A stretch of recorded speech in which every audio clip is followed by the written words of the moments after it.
Rail रोको आंदोलन होगा। जो आंदोलन 13 फरवरी से हरियाणा पंजाब के बॉर्डर के ऊपर चल रहा है, वही आंदोलन से हम लोगों ने पूरे देश वर्ष में आज रेल रोको का आह्वान किया है। और हम पूरे भारतवर्ष के सभी किसान, मजदूर, आम जनता से आह्वान करते हैं वो अपनी मांगे मनवाने के लिए अधिक से अधिक संख्या में आज के रेल रोको आंदोलन में हमारा समर्थन करें, आए।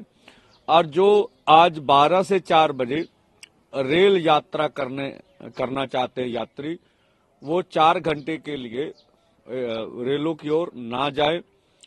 देखिए, देशवासियों को थोड़ी सी असुविधा हो सकती है आज के रेल रोको से।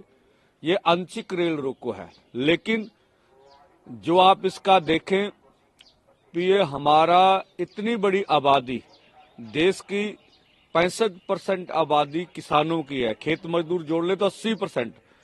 अगर खेती सेक्टर कारपोरेट घराने ले गए तो इसका नुकसान बहुत ज्यादा होगा।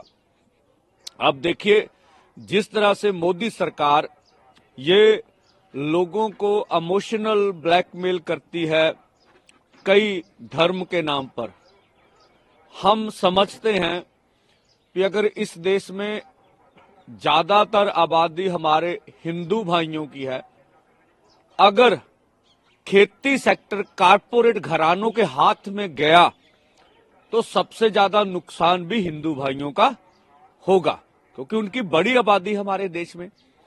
अगर रेल का प्राइवेटाइजेशन हुआ तो जब आबादी ज्यादा हिंदू भाइयों की है तो उनका रोजगार भी अधिक छीना गया।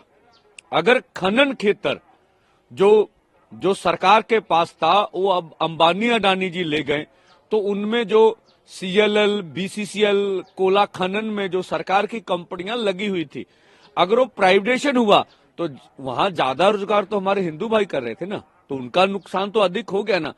तो जिस देश में ज्यादा आबादी जिस धर्म को मानने वाली होती है उसका नुकसान उतना ही ज्यादा अधिक होता है। तो मोदी सरकार पूरे देश भर के जितने भी देश के किसान मजदूर है उनमें से ज्यादा तो भाई इस देश की आबादी हिंदू भाइयों की है ना, तो ज्यादातर लोग तो हम खेती कर रहे हैं या खेत मजदूर है। तो अगर खेती सेक्टर में कुछ भी नुकसान होता है तो देश का नुकसान होगा। अगर हम एमएसपी लीगल गारंटी कानून बना लेते हैं, जो बोला जा रहा है ये पंजाब का आंदोलन है, ऐसा नहीं है भाइयों, तो इसका सबसे ज्यादा फायदा हिंदू किसान मजदूर को होगा। बेशक किसान मजदूर का कोई धर्म नहीं होता, हम तो देश के लिए अन्न उगाते हैं, अन्न पैदा करते हैं और इस देश के अन्नदाता हैं। हमारा कार्य हम बहुत सफलता से कर रहे हैं।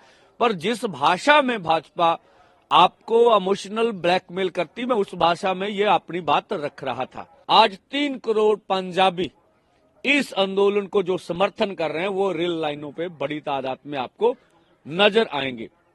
तो पंजाब के सभी जिलों में ये रेल रोको आंदोलन होगा। मैं स्वयं अमृतसर के पास जो देवीदासपुरा गांव है, फाटक है, वहां होऊंगा।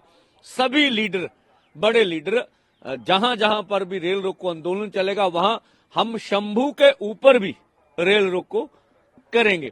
इस तरह से राजस्थान में, हरियाणा में, इस तरह से यूपी में, इसी तरह से अपना केरला में, इसी तरह से कर्नाटका में, तमिलनाडु में, पश्चिमी बंगाल में और बिहार में, मध्य प्रदेश में और बहुत पूरे देश भर में ये आंदोलन, रेल रोको आंदोलन होगा। बेशक जहां भाजपा की सरकार है वहां किसानों के ऊपर अधिक से अधिक जुल्म किया जाएगा। वहां के हम किसानों को कहते हैं खेत खलिहानों से निकलिए, जहां तक जा सकते हैं भाई वहां तक जाइए। किसी किस्म का हमने सरकार टकराव नहीं लेना है, अपना लोकतांत्रिक अधिकार है, अपनी बात कहने का हक सभी को अपनी बात कहनी है, देश के समक्ष अपनी मांगों को रखना है।